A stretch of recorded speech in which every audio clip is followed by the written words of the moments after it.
Assalamualaikum warahmatullahi wabarakatuh. Hai semuanya, ketemu lagi dengan saya Ririn Rubis. Kali ini kita akan mempelajari materi yang berhubungan dengan anti korupsi. Tapi sebelum itu jangan lupa like and subscribe ya. Terima kasih. Kali ini kita akan mempelajari materi tentang kondisi masyarakat Indonesia pada masa penjajahan, pelajaran IPS kelas 8. Tujuan pelajaran materi ini, siswa dapat mendeskripsikan kondisi masyarakat Indonesia pada masa penjajahan dan meningkatkan rasa cinta terhadap tanah air. Pendidikan profil pelajar Pancasila yang terkandung dalam materi ini adalah religius, mandiri, gotong royong, serta kreatif. Sedangkan sikap anti korupsi yang tertanam dalam materi ini, jujur, disiplin, tanggung jawab, dan adil.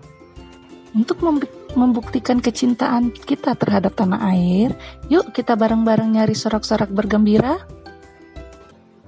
Kondisi masyarakat Indonesia pada masa penjajahan, apakah kalian tahu apa saja yang dialami oleh masyarakat Indonesia pada masa penjajahan?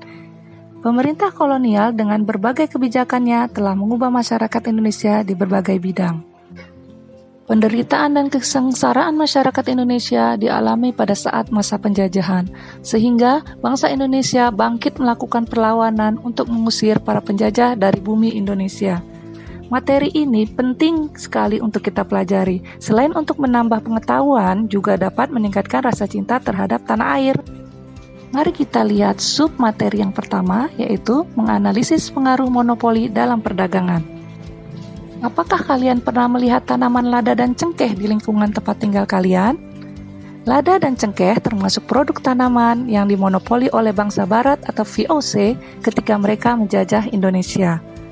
Masih banyak lagi hasil bumi berupa rempah-rempah lainnya yang dimonopoli oleh VOC.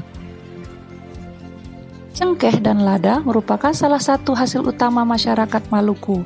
Kedua jenis tanaman itu sangat dibutuhkan masyarakat Eropa. Perusahaan dagang Belanda yang bernama VOC berusaha menguasai pasarannya. Hanya VOC yang boleh mengatur harga rempah-rempah. Para petani tidak dibolehkan menjual lada dan cengkeh kepada pedagang lain. Mereka harus menjual kepada VOC, sedangkan VOC membelinya dengan harga yang sangat murah.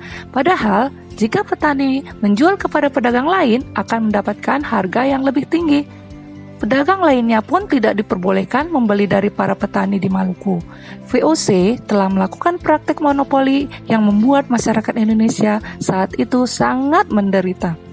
Submateri yang kedua adalah menganalisis hak oktroi atau istimewa VOC. Pada awalnya, masyarakat Indonesia menyambut baik kedatangan bangsa Eropa.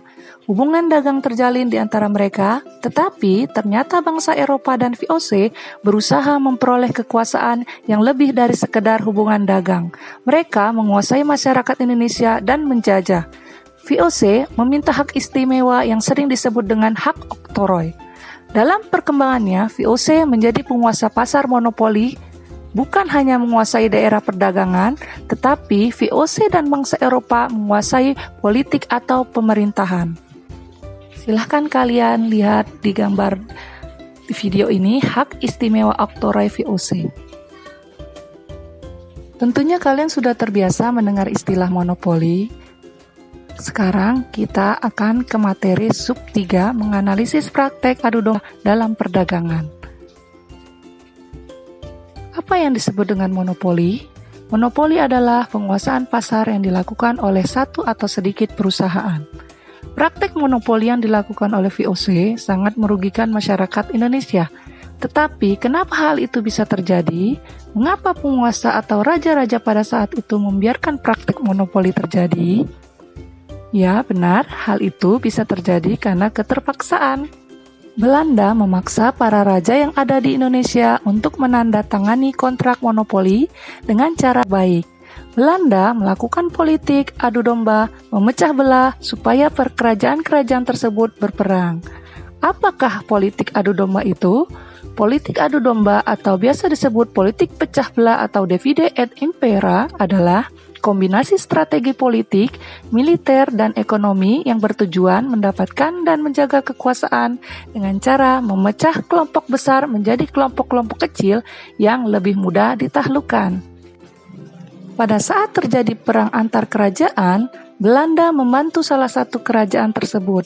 Setelah kerajaan yang didukung menang, Belanda kemudian meminta balas jasa atau imbalan berupa monopoli, perdagangan, dan penguasaan atas beberapa lahan atau daerah yang ada di kerajaan tersebut.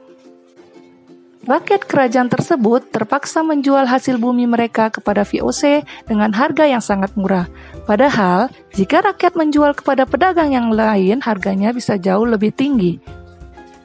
Karena hal tersebut, akhirnya VOC dibubarkan pada tanggal 13 Desember 1799. Tetapi rakyat Indonesia tetap menderita karena tanggal 1 Januari 1800 Indonesia menjadi jajahan Belanda dan Belanda resmi menjalankan pemerintahan kolonial dalam arti yang sebenarnya. Nilai-nilai anti korupsi yang terkandung dalam materi ini adalah adil dan bertanggung jawab serta jujur. Untuk mengasah pemahaman kalian tentang materi ini, saya akan memberikan tugas individu. Silahkan kalian kerjakan di buku tulis, kemudian kalian kumpulkan kepada guru kalian masing-masing. Selamat mengerjakan. Alhamdulillah, materi kali ini sudah selesai. Terima kasih. Selamat menonton di video berikutnya. Wassalamualaikum warahmatullahi wabarakatuh.